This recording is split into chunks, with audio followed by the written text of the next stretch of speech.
Hey Tommy, it's Wednesday. At the end of your video on Monday, you asked me if energy drinks are bad for you. And the short answer is yes, and the long answer is, well... First and foremost, we call them energy drinks, but that's not necessarily true. We as human beings derive our energy from three compounds: proteins, lipids, fats, and polysaccharides, another way of saying complex sugars. And each of these are broken down by our cell until they form a chemical energy packet called ATP that is used and distributed by the mitochondria in your cell. And we get these three compounds from this beautiful substance called food. You may have heard of it. And in energy drinks, Tommy, here's the thing, not much food. So what energy drinks really are caffeinated drinks. Drinks that contain substantial amounts of caffeine. But before we talk about caffeine, we need to talk a little bit about this nucleoside called adenosine. Adenosine plays a crucial role in energy transfer within our body, but for the purposes of our discussion, it is also what makes us sleepy. The simple way of putting it is adenosine can be found all throughout our central nervous system.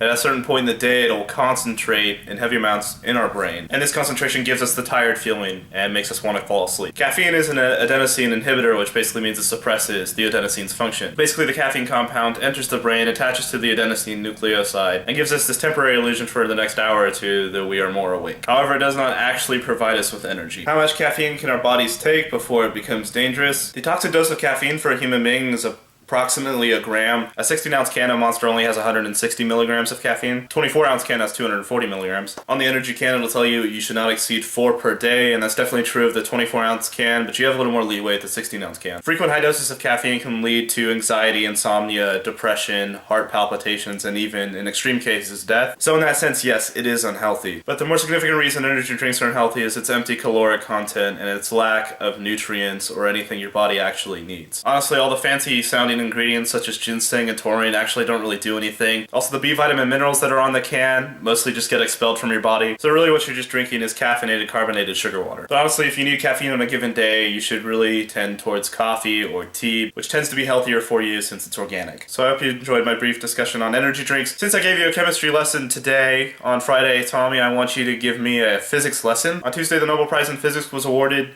to the lovely people at the Large Hadron Collider for their discovery of the Higgs boson particle. And my question for you, Tommy, is what's a Higgs boson? I'll see you on Friday.